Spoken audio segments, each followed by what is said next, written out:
दिनै जों पार्टीनि थाखाय ओरैबा ओरै गावबागावनि पार्टीनि माने सिटनि लालसनि थाखाय गावजों गावनो माने गावसालायगासिनो दङ। सोरबा पार्टीयाव हाबनाय, बबेबा पार्टीया बबेबा पार्टीनिफ्राय फैनाय, बेफोरबायदिजोंनो बेले बेजे माने जोंनि राजनितिया नै फैगासिनो इलेक्सनाबो। दा जोंनि लिडारफोरनि मेन एजेन्डाया माबे? सासेबो मोनसेबो पार्टीनि माबायाव एजेन्डायाव बे गैयाखि रन्जन दैमारिखौ जों बख'नानै लाबोगोन जों जुदि इलेक्सनाव देरहायोबा माबायोबा, बेफोरबायदि खोथायानो गैया। हेल' लोगोफोर, दिनैनि बे गोदान भिडिअ'आव नोंथांमोनखौ फिन खनसे बरायहरनाय जाहैबाय। नोंथांमोना थाम्बनेइलाव नायनानै मिन्थिखाबाय जानांगौ आं दिनै माबे टपिकनि सायाव नोंसोरजों सावरायनो सानदों। दा बे टपिकआनो जाहैबाय जोंनि मानगोनां रन्जन दैमारि सारा माब्ला बिटिसिनि बा बड'लेण्डनि चिफ जानो मोनगोन। आंनि साननायाव थारमाने एसे गोबाव सम लागोन बा इम्पसिबोलखौ नुहुरदों। दा मानि थाखाय होनोब्ला रायजोफोर नोंसोरनो मिन्थिखागौ।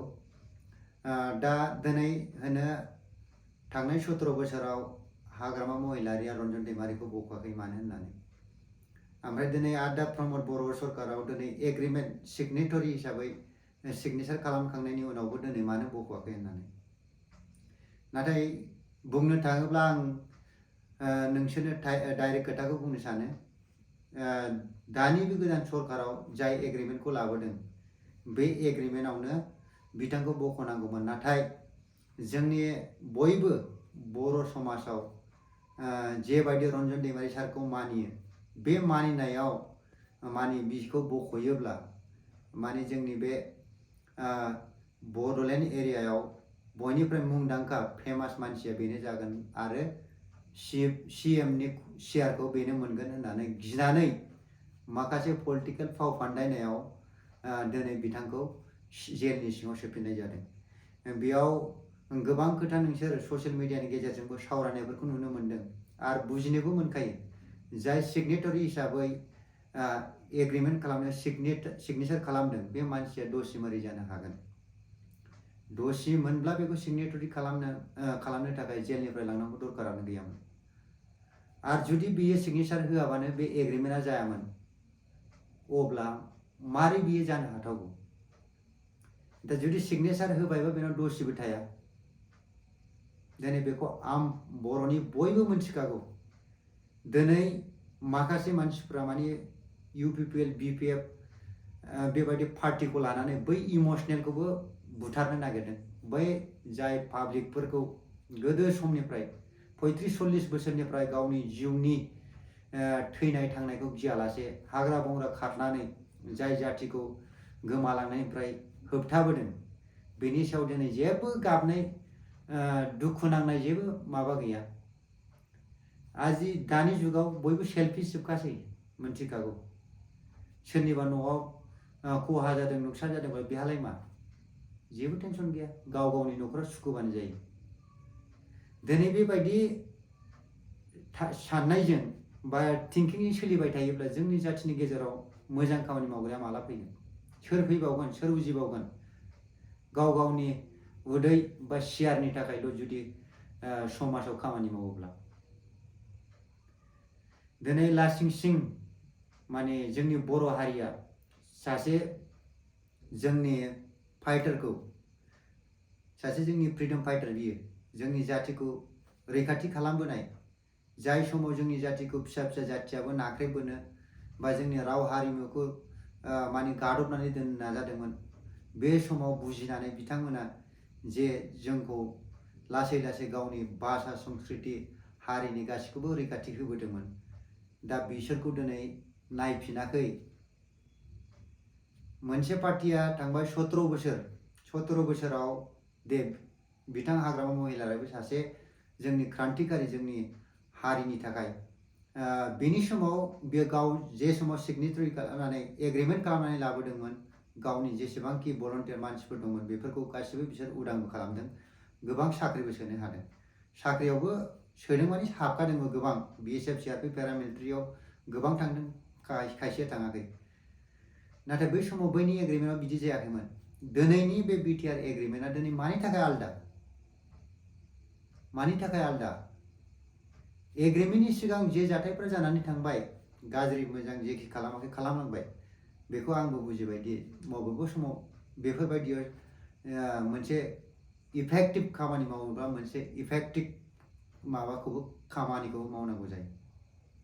दा दिनै बे खामानिया जानानै थांखांनायनि उनाव जाय एग्रिमेन्टनि गेजेरजों कि जोंनि एरियाखौ सान्तिनि जुक्ति हिसाबै जों लाबोबाय, बेयाव दिनै सिगनेटरिखौ मानो सिङाव सोफिननांगौ?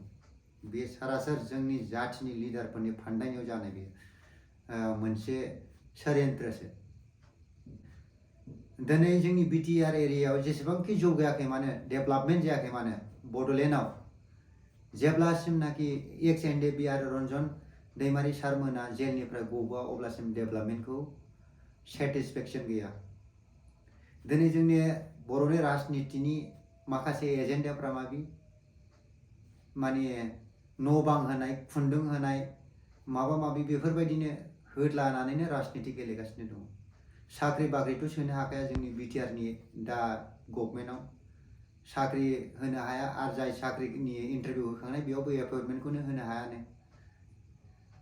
बेफोरबायदिजों जोंनि जाथिया मा जौगानो?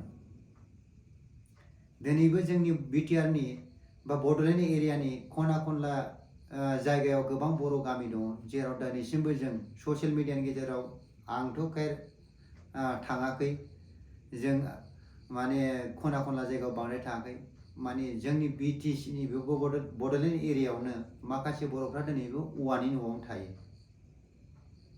आरो जाय जायगायाव जादों बेयाव खननै खनथाम सरकारनि न'खौबो होगासिनो दं। बेयावबो जाय पार्टिया रुलिं पार्टिया थायो बेयाव गावसिनि हान्जायाव जाय सापर्ट होयो बेखौनो डाबल होग्राफोरबो थायो। दा दिनै आं होनो जोंनि बर'नि गेजेराव बे नासयलायनाय, दिनै पलिटिकेल पार्टियाव जों ओंखारनो रोंनानैबो दिनै जाथिखौ मोनसे नोजोरजों नायनो रोङिया बिराद गिदिर मोनसे जोंनि थाखाय खहा। हाजार जन मानसिनि गेजेराव जुदि 80 जन मानसिया जोंनि बर'नि माहाजोन गोनां थाखा फैसा दं, नाथाय जाय 20 जन मानसिया भिखारि लामायाव बिबायनानै जायोबा बै जाथिनि आइडेन्टिटिया मा जागोन? बेनि इफेक्टआ मा गोलैगोन? ओंखायनो जों दिनै जे फिसा हारि आरो गोख्रों जाथि हिसाबै जोंनो जा सरकारा जोंनो बेनिफिट होदों बा जोंनो जाय पावारखौ होदों बेखौ लानानै जों बयबो इकुवेलि माने बयबो जौगाहोनोसो नाजानांगौ। दिनै जों पार्टिनि थाखाय ओरैबा ओरै गावबा गावनि पार्टिनि माने सिटनि लालसनि थाखाय गावजों गावनो माने गावस्रालायगासिनो दङ। सोरबा पार्टियाव हाबनाय, बबेबा पार्टिया बबेबा पार्टिनिफ्राय फैनाय, बेफोरबायदिजोंनो बेले बेजे माने जोंनि राजनितिया नै फैगासिनो इलेक्सनाबो। दा जोंनि लिडारफोरनि मेइन एजेन्डाया माबे? सासेबो मोनसेबो पार्टिनि माबायाव एजेन्डायाव बे गैयाखि रन्जन दैमारिखौ जों बख'नानै लाबोगोन, जों जुदि इलेक्सनाव देरहायोबा माबायोबा, बेफोरबायदि खोथायानो गैया। मानोना जोंनि रन्जन दैमारि सारखौ जेबो भेलुखौनो दोना दिनै, जायनि थाखाय दिनै जों बड'लेण्ड एरियायाव जे सान्तिखौ मोन्दों बा जे सिनायथिखौ मोन्दों बेखौ बावजोब्बायबो। थांनाय बे 35-40 बोसोर जाय हाग्रायाव थानानै नांबोदोंमोन बे गासिबो बावजोब्बाय। दिनै पलिटिकेलनि गेजेरावनो माखासे बिसिनि पार्टियाबो गावस्रानानै गावजों दुश्मन बायदि बेबायदिनो जालाजोब्बाय। दा मा बुंबावनो रायजो राजाफोर, दा बेनि डिसिसनखौ उननि समावसो मोनथिसिगोन। जुदि जोंनि बर' हारिया खौसेथि जानानै सरकारनि एगेन्स्टै जुदि बेखौ बख'नो आवाज थिखोआबो मालाबाबो बबेबा मोनसे पार्टिया रन्जन दैमारिखौ मालाबाबो बख'नाय नङा, आंनि साननायाव बियो। दा नोंसोर मा होनो रायजोफोर? जुदि भिडिअखौ मोजां मोनोब्ला शेयार खालामनानै होबानो जाबाय। दा दिनैनि भिडिअआ एसेनोसै। गोजोन्थों रायजोफोर।